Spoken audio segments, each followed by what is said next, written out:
J'inviterai maintenant Dr Laura Dominguez-Pérez, qui nous vient de Montréal, je présume? Oui. Oui, parfait. Qui va nous présenter la défaillance cardiaque à prédominance droite, traitement habituel. Donc, bonjour tout le monde. Je m'appelle Laura Dominguez et je suis fellow en cardiologie à l'Institut de cardiologie de Montréal. Comme vous pouvez deviner, je ne suis pas francophone, donc je m'excuse en avance pour mon français. Et aujourd'hui, je voudrais vous présenter un cas clinique avec le titre « Défaillance cardiaque de prédominance droite, échec du traitement habituel ». Il s'agit d'un patient de 75 ans avec les antécédents d'hypertension artérielle, insuffisance rénale chronique avec une créatinine basale autour de 135, et tabagisme ancien et insuffisance rénale chronique comme facteur de risque cardiovasculaire. Aussi une néoplasie de prostate traitée de façon chirurgicale et après avec la hormonothérapie et une thrombophlébite profonde dans les membres inférieurs gauche. Ici, vous pouvez regarder le traitement habituel du patient. Et cette patiente consultait chez son médecin de famille à cause d'un tableau de dyspnée depuis 3 semaines avec édème des membres inférieurs et aussi avec distension abdominale. Par contre, il n'y avait pas de fièvre et il n'y avait pas de douleur rétro-externale. Et on n'a pas malheureusement d'exploration physique dans ce moment-là, mais on sait qu'un traitement avec les diurétiques était débuté avec les soupçons de défaillance cardiaque droite. Dans ce moment-là, même si on n'a pas l'exploration physique, on peut faire différents diagnostics différentiels. On peut nous demander est-ce qu'il s'agit d'un corps pulmonaire chronique chez un patient qui est ex-fumeur, s'il s'agit d'un MPOC, ou bien est-ce que c'est une thromboembolie pulmonaire avec l'antécédent de thrombophlébite profonde. Ça, c'est moins probable à cause du traitement avec Coumadin. Et est-ce qu'il s'agit d'une pathologie des ventricules droits primaire? C'est une infarctus de ventricule droit chez un patient diabétique qui peut avoir de l'ischémie silencieuse, ou bien est-ce que c'est une valvulopathie droite? Et on peut aussi nous demander, est-ce que c'est les pathologies du ventricule gauche qui nous donnent une pathologie secondaire droite? Un infarctus du ventricule gauche aussi de façon silencieuse, ou bien une valvulopathie gauche?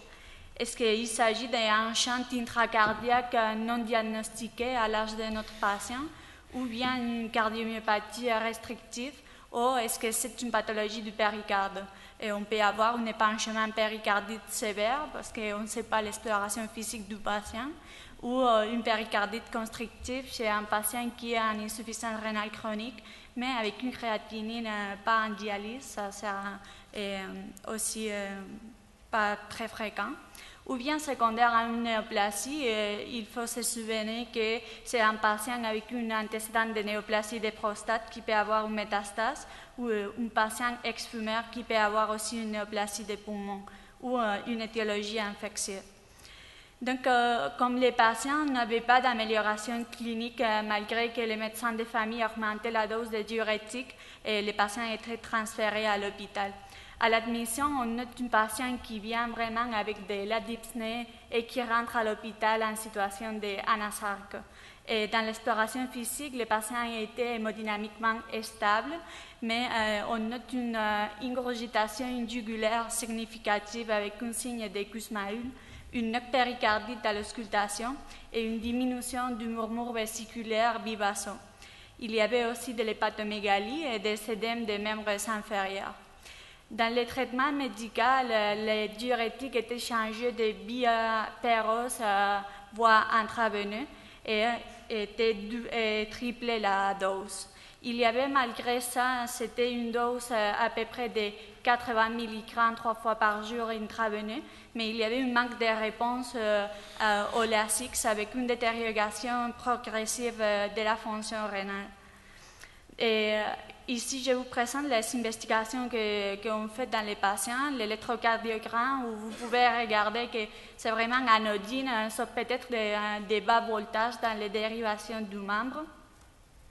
La radiographie des poumons qui montre un épanchement pleuro bilatéral, et plus à gauche qu'à droite, il n'y a pas vraiment, malgré que c'est difficile à dire, une cardiomégalie significative et il n'y a pas non plus de calcification dans le péricarde. Une drainage du épanchement pleural était faite avec les résultats d'un épanchement transsudatif et tous les bilans inflammatoires et infectieux étaient négatifs.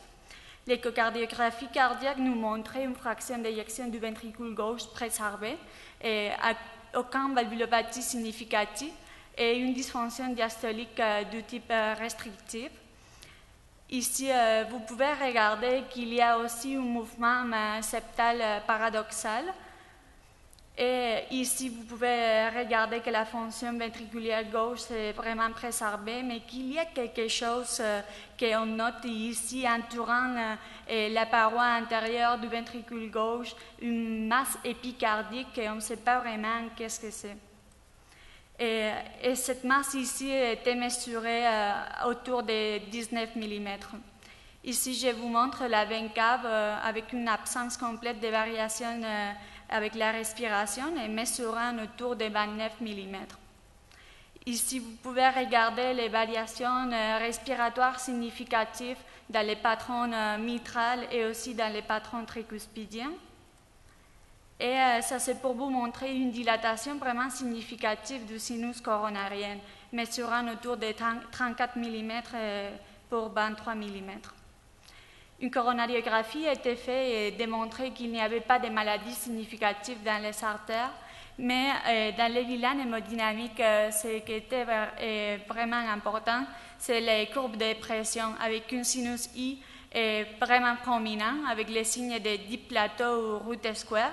Et on avait aussi, ici c'est pour vous montrer les signes de deep plateau, et ici l'égalisation des pressions dans les ventricules droits et dans les ventricules gauche, mesurant autour de 26 mm de mercure. Ça, c'est la courbe de ORG droite, montrer la morphologie en W ou en M, avec une élévation persistante de la pression dans l'ORG droite, mesurant aussi 26 mm. Donc, avec un peu la soupçon d'une masse entourant la paroi antérieure du ventricule gauche, une résonance magnétique était demandée et montrait une péricarde vraiment épaissée, mesurant autour de 6-7 mm. Et ici, on peut regarder la fonction ventriculaire qui était préservée.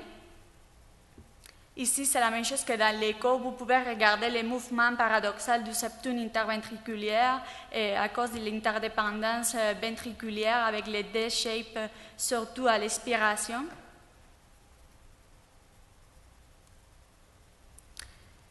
Ici, on note aussi l'épanchement pleural bilatéraux significatif et la dilatation du sinus coronarien. Et ça, c'est pour vous montrer qu'il y avait aussi une absence de veine cave supérieure droite avec une veine cave supérieure gauche qui était avec la veine innominée et qui donnait une sinus coronarien vraiment dilaté que vous pouvez regarder ici. Ça, c'est le rehaussement des gadolinium.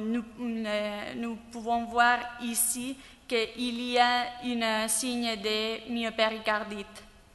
Donc, dans ce moment-là, je vous demande, avec une péricarde épaissée, toute l'exploration que je vous ai dit, est-ce que vous pensez qu'il s'agit d'une cardiomyopathie restrictive, d'une myocardite virale, une péricardite constrictive ou une cardiopathie congénitale? Pour les 1, le 2, les 3 et les 4. Ouais.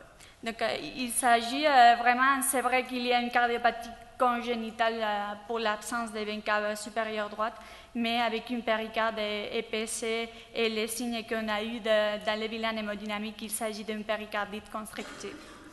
Et donc, les patients étaient en défaillance cardiaque persistante et une péricardectomie totale était faite avec une diminution immédiate de la tension veineuse centrale et les périodes post-opératoires étaient sans complications.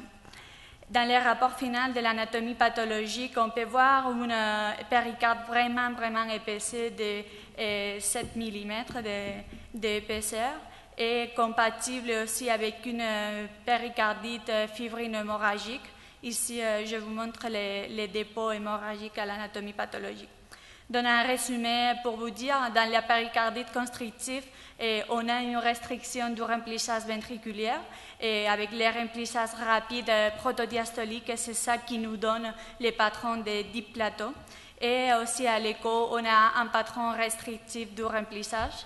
Il y a aussi les changements respiratoires qu'on a vus avec une dissociation de pression intracardiaque et intrathoracique et l'interdépendance du remplissage ventriculaire.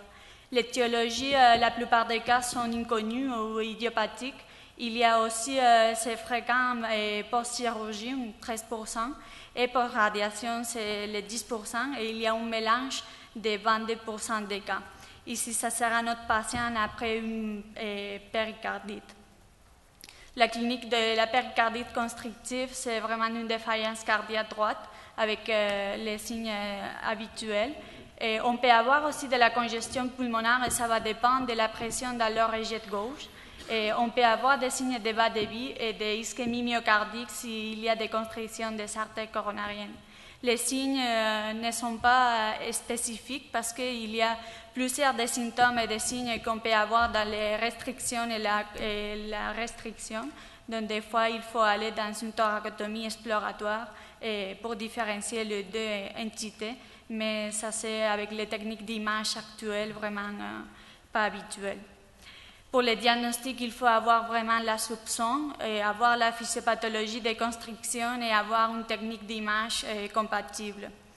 Pour les traitements, ça peut être bien médical avec les diurétiques, mais ça c'est un traitement palliatif, ou bien un traitement chirurgical avec la péricardectomie totale.